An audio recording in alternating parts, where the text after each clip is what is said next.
Bueno, volvemos con Macondo. Antes de pasar al tema, Ecuador me cumple dar la pésima noticia que nos enteramos, la tristísima noticia que nos enteramos en el día de hoy con el fallecimiento de Nora Cortiñas, que falleció hoy a los 94 años, hacía días que estaba bastante mal de salud, una de las emblemáticas madres de la Plaza de Mayo, línea fundadora, permanentemente presente en todas las luchas, no solo en la lucha por la aparición de los desaparecidos, sino en todas las luchas sociales de América Latina, de su país e incluso del mundo. En los últimos tiempos se la veía muy activa también denunciando el genocidio en Palestina. Una terrible noticia que sucede hoy, que nos apena y que quería, bueno, informar o comentar acá. No sé si alguno de ustedes quiere decir algo, pero bueno, quería antes de hablar de Ecuador dar dar esa información. Y ahora sí, nos metemos con Ecuador. Ina venía contando hoy temprano en la introducción, hacía tiempo que no hablábamos de Ecuador, ¿verdad? Hace tiempo, desde que fue el Asalto a asalto a la la embajada. Embajada de México para secuestrar a Jorge Glass, que sigue secuestrado con la enorme repercusión internacional que eso tuvo, algo que se está tramitando incluso en la Corte Internacional de la Haya y que puede terminar muy mal para Ecuador, porque eso sigue, no es que eso se detuvo. Y, y entonces surge esta noticia que esta entrevista que da Verónica Abad, la vicepresidenta ecuatoriana, que tiene algunas características de entrevistas que merece ser comentada, porque para mí pinta un poco el gobierno ecuatoriano, el gobierno de Daniel Noboa, que desde el momento en que asume hace bullying con la vicepresidenta, ¿no? Como decía Ina, la manda de delegada a Tel Aviv a negociar una paz entre Palestina e Israel de manera permanente, sigue en Tel Aviv.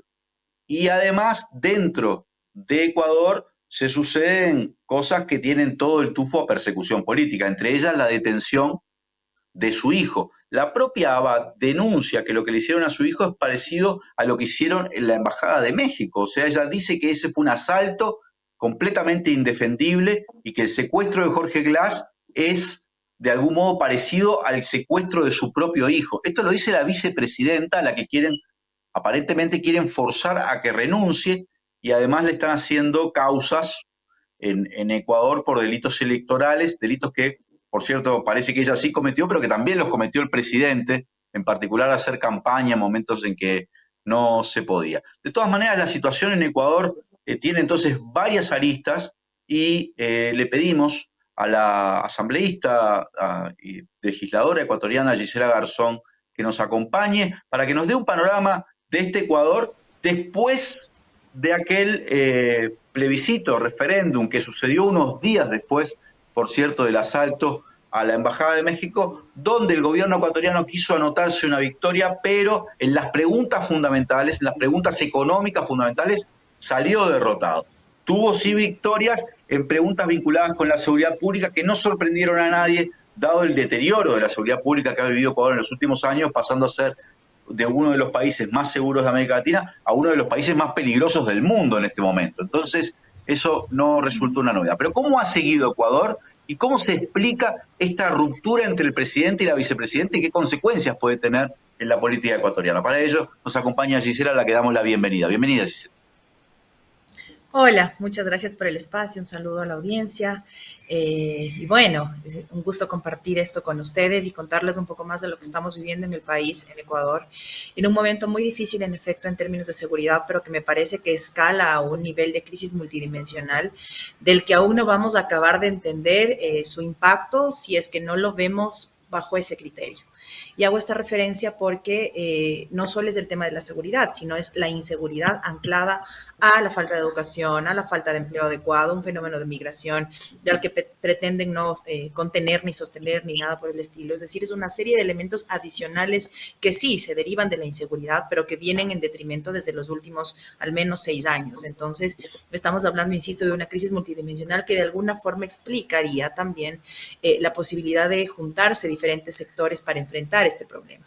Y hacia allá va el tema de la consulta y hacia allá va mi respuesta hacia el contexto anterior. En la consulta se planteaban dos cosas fundamentales que tenían que ver con el arbitraje internacional y que los jóvenes, las jóvenes, los sectores ambientales pusieron mucho énfasis justamente en este tema para explicarles a sus pares, entiéndase la generación de los 16 hacia los 28 o 29, de qué es el arbitraje, por qué tendríamos que negarnos, qué significaba la soberanía de los pueblos, por qué teníamos que defendernos y hacer que el Estado no esté a merced de esto, sino más bien en el cuidado de los derechos de la naturaleza, en fin. Y lo otro que también estaba anclado a este mismo sector respecto al trabajo por horas, que ha sido lo que Novoa presume su electorado fuerte, su electorado duro, y que también da cuenta un poco de cómo maneja la información pública. Hace minutos veía en redes sociales unas críticas a cómo respondió a un tema de interés nacional con un TikTok de una tendencia, es decir, minimizar, reducir a su mínima expresión el ejercicio mismo de la política, del debate, de las diferencias y tal, para tramitarlas a través de TikTok, ¿no? De una tendencia puntual o a través de su esposa. Entonces, todo esto decanta en varias decisiones que han tratado de ser edulcoradas a través de las redes sociales. ¿Decisiones de qué tipo? Económicas, a un nuevo acuerdo con el Fondo Monetario, no sabemos en qué términos. ¿Decisiones de qué tipo?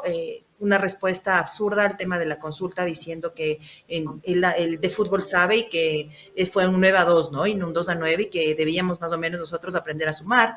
Y después el tema de su vicepresidenta, que además se da, les cuento, en el marco de la conmemoración de los 100 años del voto femenino en el Ecuador.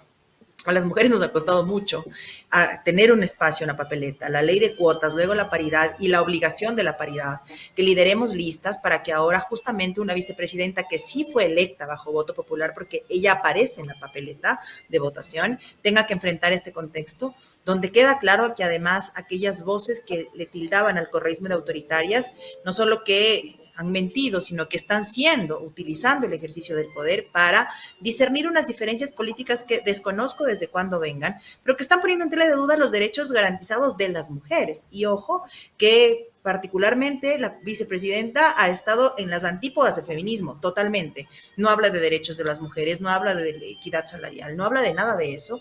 Y sin embargo hemos sido nosotras las primeras en decir, están vulnerándola más allá de cuál es su postura en contra nuestra, porque se trata en efecto de un derecho que hemos luchado en todo este tiempo.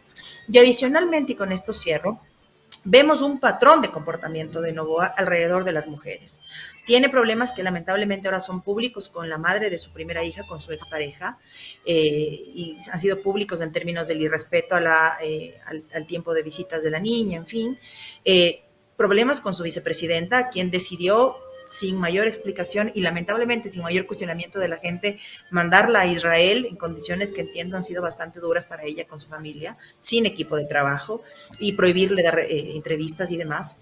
Problemas con su ex ministra de Energía a propósito de la crisis de apagones que vivimos hace unas semanas. Ecuador pasó 8 horas sin luz por día.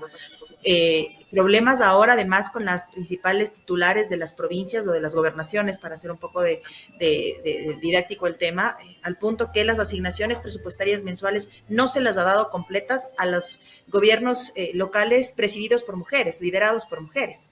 Y adicionalmente, con una compañera de mi bancada, hacia quien promovió una sanción desde un acto absolutamente misógino. Es decir, hay un patrón además de comportamiento en contra de las mujeres, y es justamente también eso lo que nos debería permitir una lectura, porque no es que se dice antiaborto, no es que se dice anti como otros tipos como Milei, por ejemplo, que abiertamente cuestiona, juzga, señala, pero con sus decisiones nos da una muestra clara que las mujeres no le importamos y por lo tanto los derechos que hemos ido conquistando y los derechos de la gente tampoco. Entonces es un poco una serie de cosas y es bastante, es un montón para 6 meses.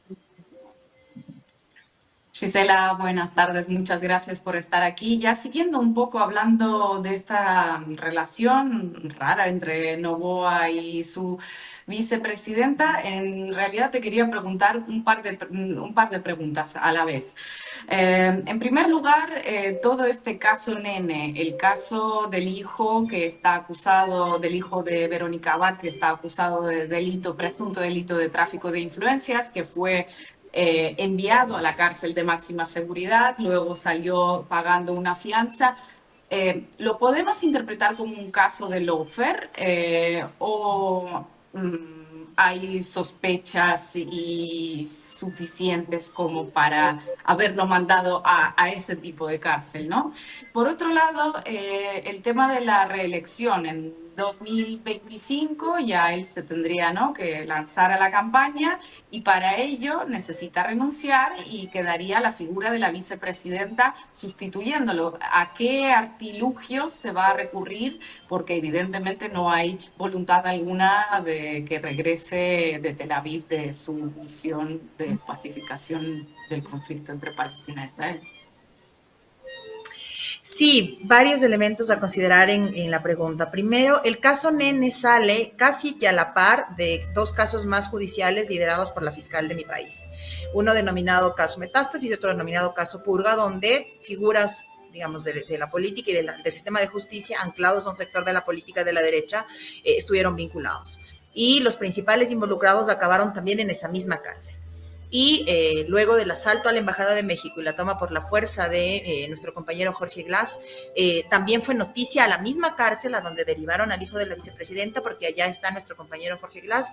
Valgo un paréntesis aquí para contarles a ustedes y a la región que nuestro compañero se mantiene en huelga de hambre, que únicamente está teniendo, digamos, sueros y temas por el estilo, más su medicación, tienen casi nula acceso a luz solar, no salen, no tienen espacios, son celdas vigiladas con cámaras cada una de las celdas, entonces además valga el espacio, insisto, para poder hacer esta denuncia a nivel regional y a nivel mundial.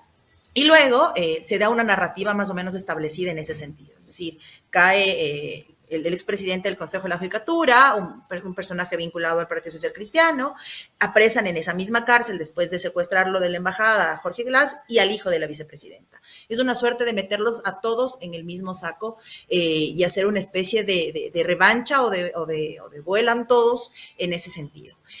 Ahora, ha habido un debate alrededor si en efecto se puede considerar lawfare o no, porque hay que recordar de dónde nace el tema de la guerra judicial y está más bien mucho más anclado hacia los espacios de pertenencia política de la izquierda, donde la búsqueda era proscribir a los proyectos políticos.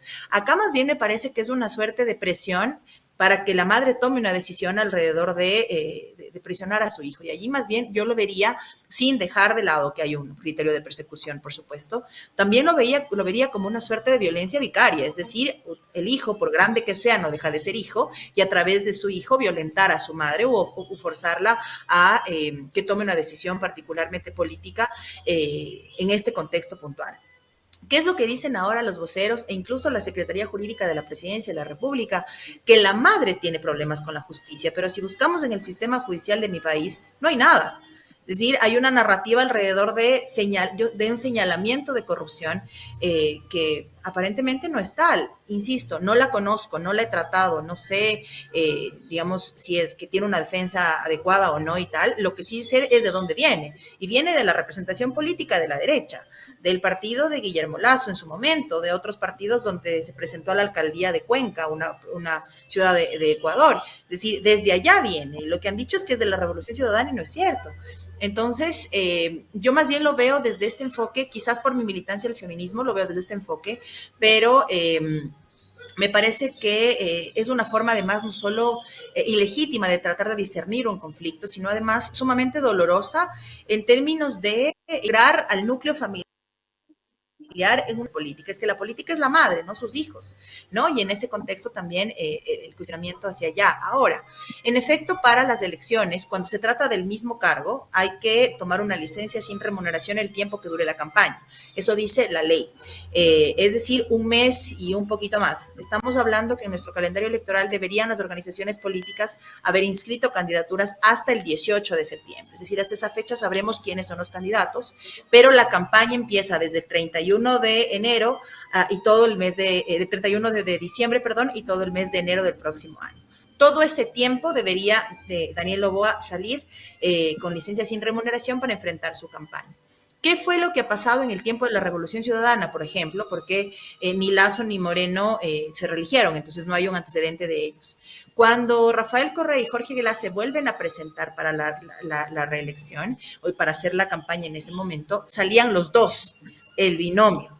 Y allí lo que se hizo, en efecto, enmarcados de nuestra Constitución, fue un encargo a una de las ministras, en ese caso, la ministra de Planificación, que asumió las riendas del gobierno en ese mes de campaña. Pero acá saldría el presidente y no su vicepresidenta. Por lo tanto, hay quien lo suple en el cargo con una facultad constitucional. No habría forma de evitar que eso suceda. Lo que están buscando ahora es cuestionarla a través de Tribunal Contencioso Electoral, que es una instancia que en efecto cuestiona temas, pero no lo hacen por una campaña reciente, sino por su campaña de alcaldesa varios años atrás. Entonces, me ratifico allí más bien en el parámetro, en el patrón misógino en la toma de decisiones, incluso con quien debería encontrar los mecanismos para al menos tener una vía de diálogo medianamente madura, porque al final de cuentas se trata de su binomio. ¿Quién la escogió? Ambos aparecieron en la papeleta, ambos hicieron campaña, en campaña aparecieron juntos en productos de comunicación. Entonces, mentirle al país a través de esta herramienta de enviarla por fuera y demás, y de señalarle diferentes cosas, lo que afecta es directamente a la democracia, e insisto en esto, la participación de las mujeres, que es muy complejo hacerlo, mucho más en los contextos de violencia en los que estamos viviendo, ¿no? Ahora, Perdón. ¿voy yo o vas vos, Leandro? No, vas vos, Marquito, perdón.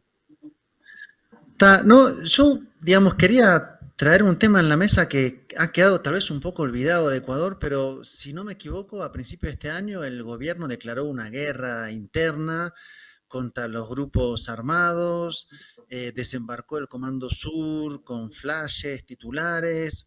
¿Qué ha pasado con eso? ¿Ha bajado la inseguridad? ¿Sigue más o menos igual? Porque quiero decir, fue así como de alto impacto y pareciera, bueno, que ya se habla de otra cosa y aquí no ha pasado nada, pero se supone que, yo no sé si Ecuador sigue en estado de guerra interna o no contra los grupos criminales. ¿Qué pasa? Digo, ¿qué es de esa situación que fue tan como fuerte cuando sucedió? Bueno, hacia allá varios temas. El primero, y lo que estamos viendo en la toma es lo que sucedió un buen día, una transmisión a nivel nacional de una toma o aparente toma, y varios criterios que dicen que no fue cierto. En fin, esto decantó en la declaratoria de estado de excepción por un conflicto armado interno no internacional, así lo denominaron, y por supuesto significó que haya una especie de todos sumarnos a la lucha contra este conflicto. Lo cierto es que después de esto vino un estado de excepción y hacia allá varias facilidades, si se quiere, para el gobierno con base en nuestra legislatura. Por ejemplo, que puede presentar proyectos económicos a la Asamblea Nacional, que tiene que tramitarlos a la brevedad, y una serie de temas más donde se incluyó, por ejemplo, incremento de impuestos. En todo este contexto se pensaba que había, al menos desde nuestro criterio, me refiero al espacio de pertenencia política de la Revolución Ciudadana, hacer al menos 3 cosas urgentes para recomponer el frente de seguridad y dar resultados al mediano plazo, entiéndase agosto de este año, más o menos, sin mentirle a la gente. Uno era recomponer un Ministerio de Justicia, que Ecuador no lo tiene hace muchos años, por lo tanto no hay quien haga carne de la rehabilitación social en las cárceles, porque también esto vino acompañado de amotinamientos carcelarios, fugas de reos y una serie de cosas más.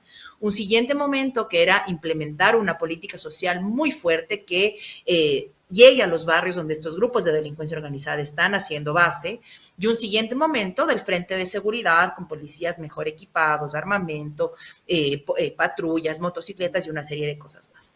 Esto nada ha sucedido. Y lo que sí vino después de esto era, en efecto, presencia en ciertos sectores del país de los militares en las calles, porque eso les permitía el estado de excepción, presencia y patrullajes en ciertas zonas en primer momento, dando una sensación de menos inseguridad, pero que no se traduce en cifras en absolutamente nada.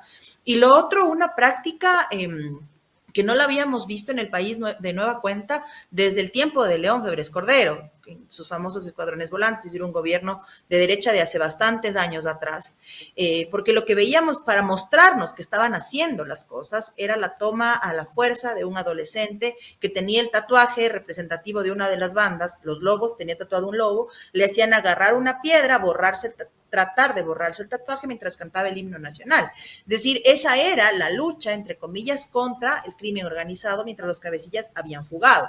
Hablo de alias Fito, que tuvo, digamos, alguna relación en su familia y tal, y hablo de Colón Pico, que fueron de los 2 cabecillas que se fugaron casi aquí a la par.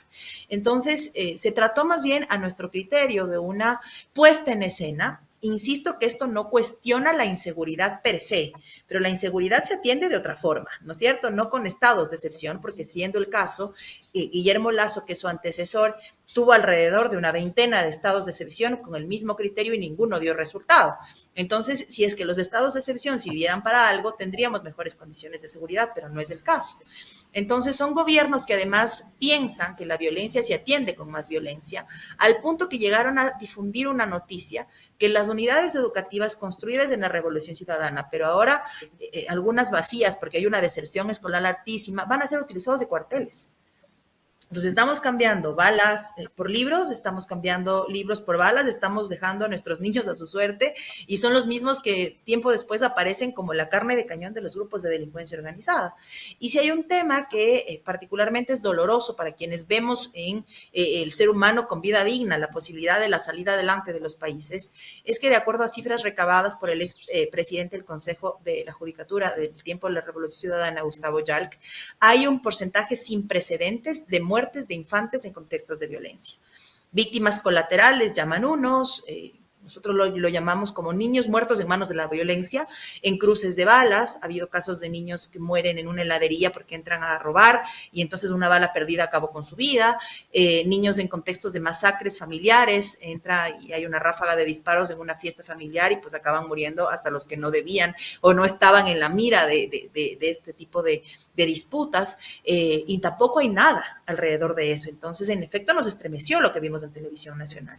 Pero la realidad es que el gobierno ha utilizado para otros temas su consulta, acuerdo con el Fondo Monetario, pretender mostrar un manejo del legislativo que claramente no lo tiene y mostrar una sensación de seguridad que lamentablemente que ahora revisamos las redes, que vemos las noticias, no es tal, ¿no? Siguen existiendo secuestros, ahora son más habituales y eso nos pone en un escenario complejo de cara a una elección que también va a hacerlo y que por supuesto tiene la posibilidad del poder del Estado en manos de Noboa, aún al día de hoy ciertas cifras que le dan un espacio de aprobación ciudadana, pero también un descenso importante en su credibilidad. Estamos hablando que empezó con cerca del 70% y el día de hoy su credibilidad está por menos del 47%. Entonces, también hacia allá hay que entender el escenario. Y si me permites, Marco, un análisis final a esto. Entender también que este proceso de elecciones en el Ecuador se volvió atípico con la muerte cruzada. Fuimos de elecciones apenas en agosto del año pasado e iremos de elecciones en febrero del próximo. Es decir, ha sido muy repentino. Y con un criterio que me parece que les corresponde a las organizaciones políticas verlo con una forma más amplia, y es por qué este vaciamiento de la política, traducido en tendencias de redes sociales, este vaciamiento del debate en la cotidianidad, le acaba dando resultados a quien afecta la vida de la gente. Si eres un gobierno que no te da empleo, pero sin embargo, como hizo un buen TikTok, le das el voto. ¿Y hacia dónde tenemos que mirar la izquierda para no solo rechazar este vaciamiento, sino tratar de buscar herramientas medianamente acordes a las nuevas tecnologías, pero que no vacíen lo que somos, que es un espacio de militancia de los derechos humanos, del respeto a la democracia y tal?